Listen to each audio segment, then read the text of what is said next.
Bom dia, bom dia! E aí, galera? Olha só, mais uma vez, uma igreja em movimento. Sim, nós precisamos relembrar isso, vamos relembrar durante toda esta semana. Nós precisamos ser uma igreja em movimento. E que movimento é esse, pastor? Está no nosso nome e na nossa identidade adventista do sétimo dia.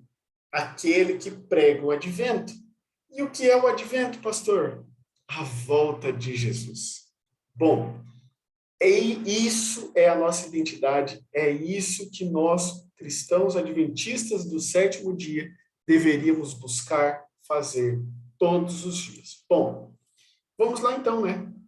Hoje, no tema de hoje, nós vamos tratar um pouquinho sobre as promessas de Deus para mim e para você. Talvez você, lendo ali no livro de Joel, capítulo 2, versículo 28 a 32, vai descobrir que existem promessas que Deus fez ao povo de Judá naquela época. Que promessas são essas? Nós vamos falar já já. Mas antes, você já foi pequeno alguma vez na sua vida? Quando a gente é pequeno, a gente faz muitas promessas, promessas fúteis, promessas sérias. Eu lembro que quando eu era pequeno, eu fiz uma promessa para uma amiga minha, quando eu era pequeno mesmo, e falei assim: olha, se a gente não casar até 20 anos de idade, eu prometo para você que vou casar com você. Promessa fútil. Passou-se muito mais do que 20 anos para eu ser casado. E graças a Deus, casei com a melhor pessoa do mundo. Mas eu vou dizer uma coisa para vocês: promessas. Existem milhares e milhares de promessas que nós, seres humanos, fazemos todos os dias. Promessas a Deus, promessas ao nosso cônjuge ou à nossa cônjuge, né? Promessa aos filhos, promessa aos amigos e assim por diante, aos chefes. Você talvez já tenha feito a promessa em cima do altar de amar, cuidar, respeitar na saúde, na doença, na pobreza ou na riqueza, em qualquer situação, até que a morte os separe. Talvez você já tenha feito promessas para o exército, dizendo que iria cumprir com o seu chamado para trabalhar no exército. Talvez você já tenha feito promessas a Deus. Talvez você já tenha feito promessas a você mesmo. Sabe aquelas promessas de fim de ano? Não, porque nesse ano eu vou para a academia. Não, porque nesse ano eu vou emagrecer. Não, porque nesse ano eu vou ser fitness. Estou falando só de saúde aqui porque são promessas que eu já fiz. Ih, rapaz, quantas vezes eu quebrei essa promessa? Chegava lá, não, eu vou começar no dia 1º de janeiro. Aí dia 1º de janeiro era uma quinta-feira. Não, vou deixar para começar só domingo que vem. Aí chegava no domingo, começava na segunda. Mas já não comecei no primeiro dia da semana, porque não sei. Então, sempre a gente faz promessas e acabam sendo muitas vezes promessas, sabe, da boca para fora, promessas fúteis. Eu vi aquele ditado que promessas foram feitas para serem quebradas aos olhos de Deus, queridos. Isso não é o ideal. Promessas foram feitas para não serem quebradas. Aos olhos do Pai, nós somos peças-chave no cumprimento da missão de Deus. Enquanto os seres humanos fazem promessas, quebram promessas milhares de vezes, vou dar um exemplo. Não sou partidário de ninguém, tá? Estudando um exemplo genérico. Na política, por exemplo. Quantos e quantos e quantos presidentes não vieram elegidos porque disseram que durante o meu mandato eu prometo isso, eu prometo aquilo e prometo aquilo outro. Existe um sindicato, existe um órgão governamental que ele trabalha para ver se durante o mandato do presidente eleito, ele está cumprindo com as suas promessas de campanha. Sabiam disso? Sim, existe um órgão que é especializado em olhar durante todo o tempo do mandato do presidente se ele está cumprindo com aquilo que ele havia prometido. E aí, muitas e muitas e muitas não são cumpridas. Só um minutinho, deixa eu encostar aqui um pouquinho para tirar um pouco da claridade do fundo. Pronto, melhor. E aí, queridos, esse órgão já levantou inquéritos, pesquisas, de que um terço, isso eu estou falando de todos os presidentes, todos, um terço somente das promessas são cumpridas. Mas, dentro da vida espiritual falando, este Deus que nós temos, ele faz tudo perfeito e ele cumpre o que promete. Diferente dos seres humanos que quebram as promessas, nós temos um Deus que cumpre as promessas. Se você olhar desde as profecias mais antigas, as que já foram cumpridas, todas foram cumpridas com a exatidão da palavra de Deus. Para vocês terem noção, Isaías já pregava sobre a vinda do Messias mais de 400 anos antes de Cristo. E a exatidão do que ele profetizou aconteceu como ele havia profetizado. Se você olhar pela lógica matemática, se você vê que há uma constância de cumprimentos com exatidão pela palavra de Deus, é provável que as profecias que ainda não se cumpriram serão cumpridas com exatidão da mesma forma como as anteriores. Nós temos um Deus que não quebra as promessas. Existem mais de 487 promessas.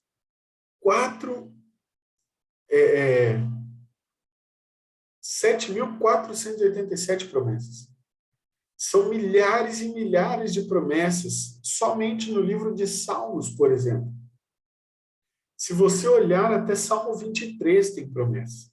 Se você olhar no Salmo 91, muito conhecido, há promessas. Salmo 119, o maior da Bíblia, tem promessas. Salmo 118, existe também as promessas implícitas de Deus. Joel capítulo 2, versículo 28 e 29 diz assim: E acontecerá, depois que derramarei o meu espírito sobre toda a carne, vossos filhos e vossas filhas profetizarão, vossos velhos sonharão, e vossos jovens terão visões. Até sobre os servos e sobre as servas derramarei o meu espírito. Bom, depois disso, a palavra de Deus aqui em Joel inicia e acontecerá depois. Pastor, a volta de Jesus quando vai acontecer? Depois que o Espírito de Deus for derramado na vida das pessoas. Depois que as pessoas cumprirem com as suas promessas e lutarem para cumprir com as promessas que Deus nos deu. Depois disso, com muita oração, com busca incessante, com busca constante da palavra de Deus, orando, clamando e lendo, e de forma intensa, tá? Não lendo por ler, mas ler de forma integral, de forma correta, de forma a buscar fielmente as palavras de Deus em nossas vidas. Aí sim, nós vamos alcançar o ideal que Deus sonha para a gente. Bom, existem as revelações que foram dadas por Deus a nós. Se, diferente, né, das crenças populares, as profecias elas nem sempre preveem o futuro. Muitas profecias, elas dizem sobre a situação atual do povo. Muitas profecias é para que nós entendamos o que Deus quer falar para nós naquele momento. As revelações extra-bíblicas de Deus, por exemplo, são profecias em que a igreja tem recebido e receberá no futuro sobre como se portar, o que fazer em determinadas situações.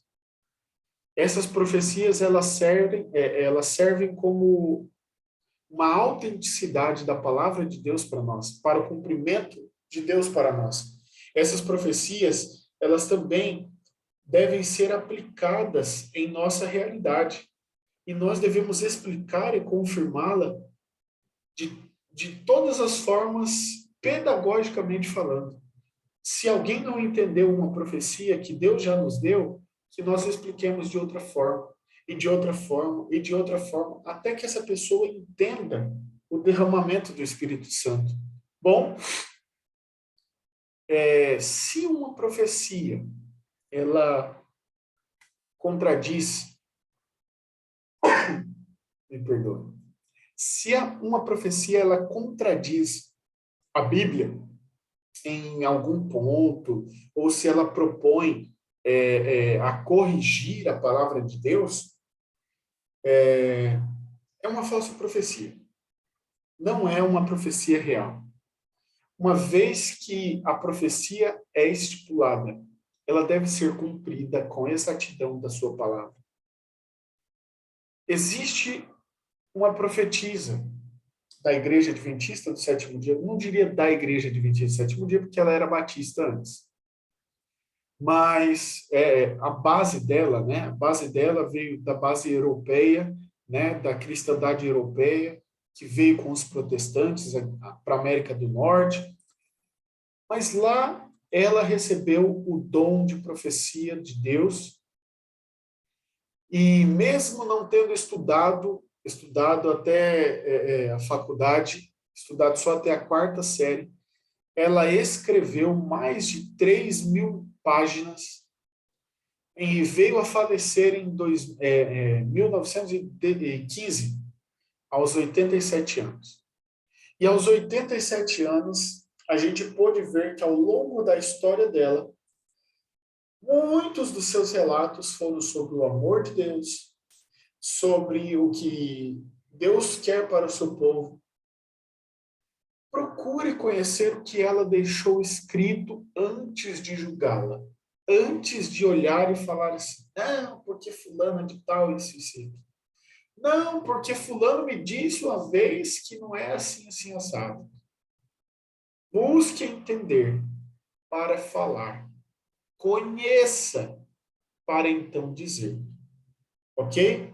Você pode descobrir muitas coisas sobre o amor de Deus ao ler os seus escritos.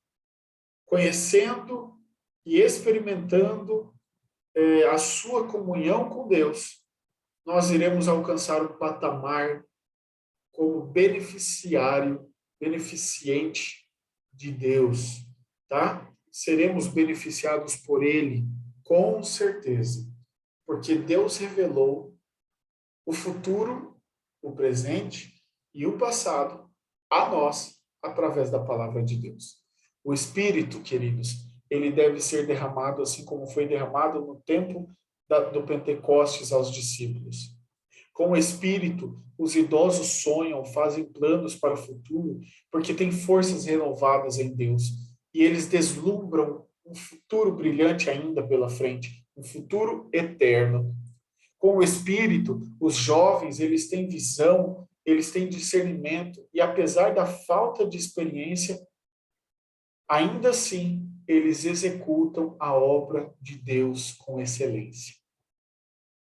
Pentecostes. E o que é? Derramamento do Espírito Santo. Ore pelo derramamento do Espírito Santo.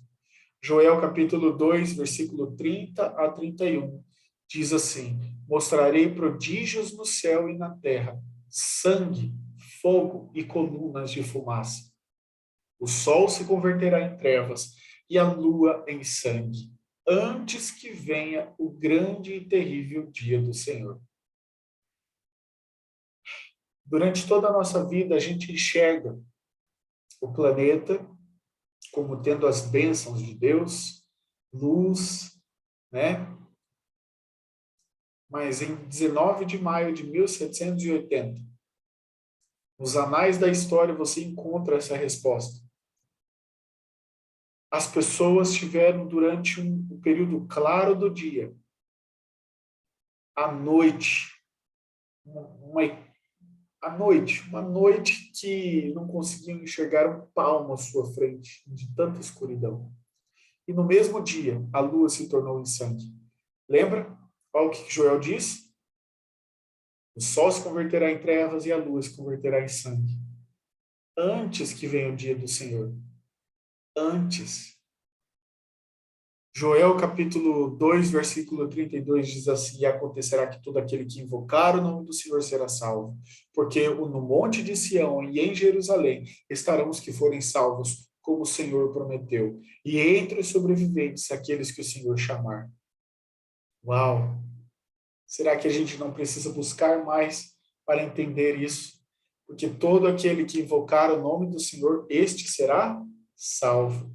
Se você não tem invocado o nome de Deus, não tem buscado a Deus, queridos, aqui é a resposta.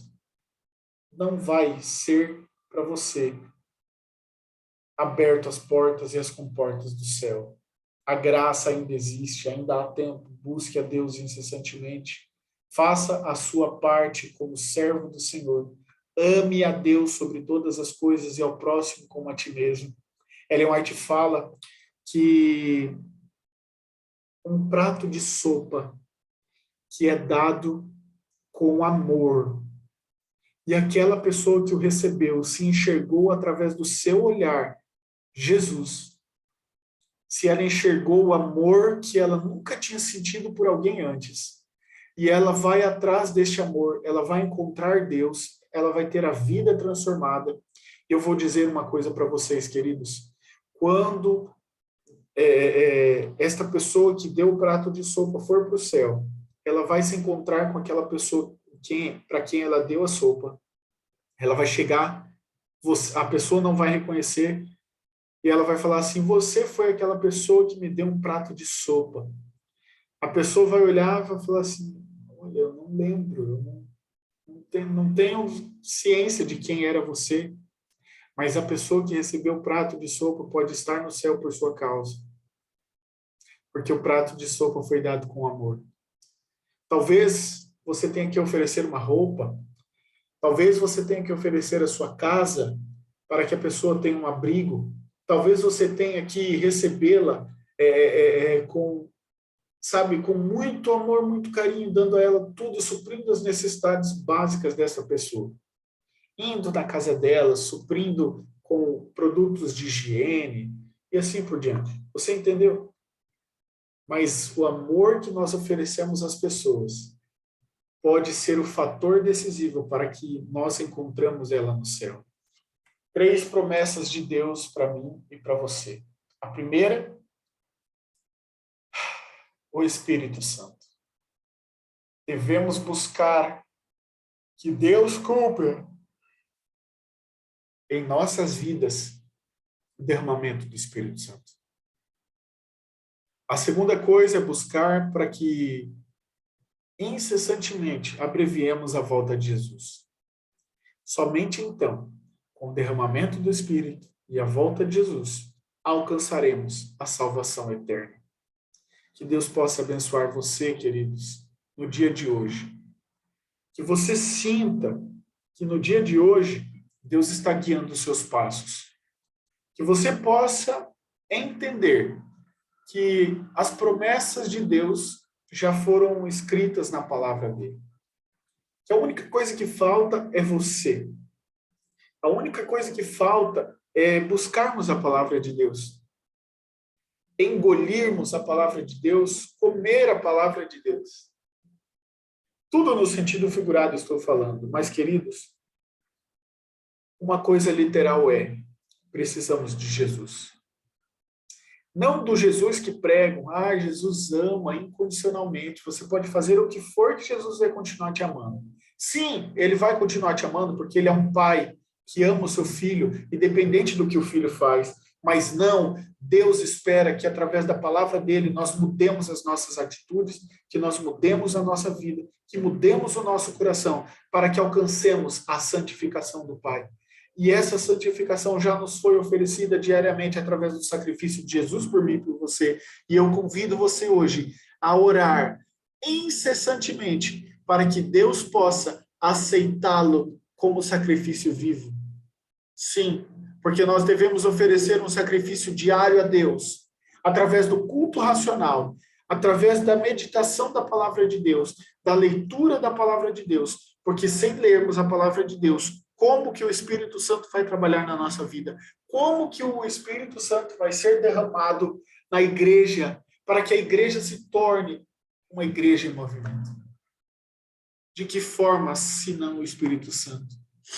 Oremos para que o Espírito Santo seja derrubado na igreja e no povo de Deus.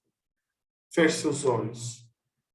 E eu convido você a fazer esta oração comigo. Querido Pai, muito obrigado, Senhor, por tudo que o Senhor tem feito em nossas vidas, pelas bênçãos, pelas misericórdias. Humildemente te pedimos, ó Pai, sabedoria do alto para que possamos entender que a tua santa palavra ela está nos guiando e nos libertando. Senhor, também te pedimos para que o derramamento do Espírito Santo possa ser breve, que possa acontecer ainda em nossos dias e que logo, logo possamos ver o brilho da tua volta, o brilho da tua graça no trono do Pai, recebido por todos os anjos no céu. É isso que eu te peço, ó Pai. É isso que nós te pedimos. É por isso que nós oramos hoje, para que haja o derramamento do Espírito Santo em nossas vidas, em nome de Jesus. Amém. Que Deus abençoe vocês, queridos. Um ótimo dia. Tchau, tchau.